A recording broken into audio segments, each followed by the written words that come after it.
warahmatullahi wabarakatuh. Hai, perkenalkan kami dari kelompok 3 untuk tugas IPAS. Kami akan mewawancarain Kak Unggul, yaitu ketos. Perkenalkan, nama saya Naila Kirani Amri. Perkenalkan, nama saya Insyaullah Audrey Bianca. Perkenalkan, nama saya Isaura Larasati. Perkenalkan, nama saya Syifa Azhar Sumantri. Perkenalkan, nama saya Jihad Aulia Zahra. Perkenalkan, nama saya Muhammad Abdul.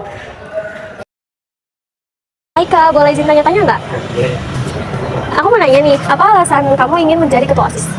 Alasannya sebenarnya simpel, karena mayoritas sekolah ini adalah perempuan. Saya pengen coba hal baru aja, di mana ketuanya itu laki-laki sih.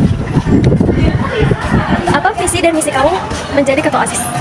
Visi saya itu menjadikan OSIS bersinergi internal maupun eksternal dengan mengedepankan aspek siswa guna tercipta lingkungan harmonis dan kolaboratif. Visi saya itu yang pertama, kita berkolaborasi sama seluruh stakeholder di sekolah, dan juga kita menerapkan hal-hal baru yang di luar maupun masyarakat, terus kita implementasikan di sekolah ini gitu.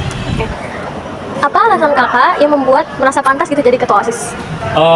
Pantasnya sih mungkin lebih ke percaya diri aja, karena saya udah punya beberapa pengalaman. Saya waktu di SMP pernah jadi ketua voli sama ketua basket, terus saya di rumah jadi ketua Karang Taruna RT, dan sekarang jadi ketua Karang Taruna RW, dan kebetulan saya juga kepilih jadi ketua OSIS. Jadi sesimpel ketika goal saya itu pengen punya 5 gelar sebelum saya umur 20 tahun. Aku di sini juga punya 3 pertanyaan untuk kakak. Yang pertama, apa alasan kakak untuk meyakinkan calon pendukung?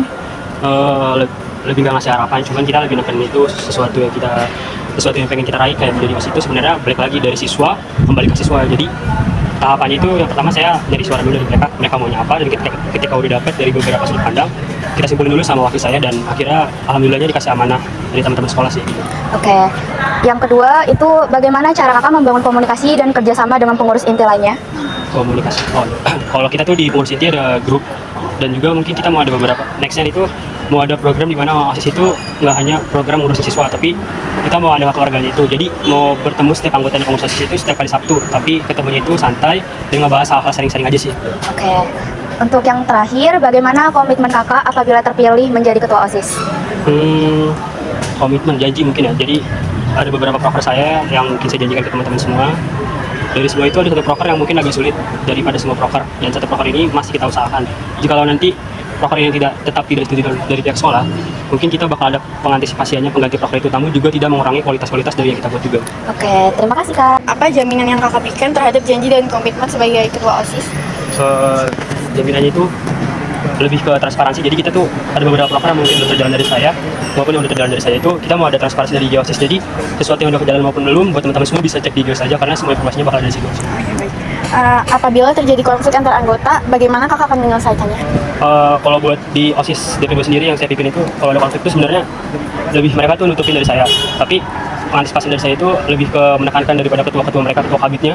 Kalau ada konflik diselesain dulu, tapi kalau belum selesai mungkin dari saya mau minta tolong dari teman-teman DPH, dan kalau belum selesai juga minta tolong sama PK. Jadi saya nggak mungkin buat turun, karena ada beberapa nakal situ yang kalau udah saya cek di grup aja udah takut gitu. Jadi saya antisipasi dari situ aja sih.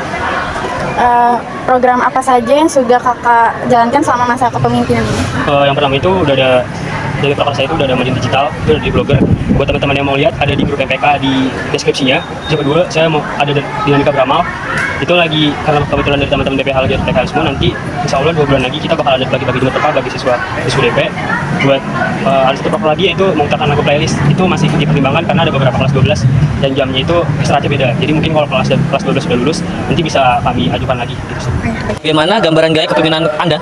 Kalau dari gaya pemimpin saya itu yang pasti demokrasi, cuman saya lebih menekanin buat teman-teman semua itu, terutama di OSIS, lebih ke liberal sih. Jadi saya mau ada sebuah keterbukaan, tapi juga tidak mempengaruhi dari hal-hal yang mungkin internal. Jadi lebih nekanin lebih ke arah liberal itu kalau ada masalah, dan kalau ada konflik-konflik aja sih. Apakah kamu memiliki pengalaman organisasi dan kepemimpinan? Ya, tadi sudah jelasin. Yang pertama saya ketua voli, ketua basket, terus saya ketua Karang Taruna.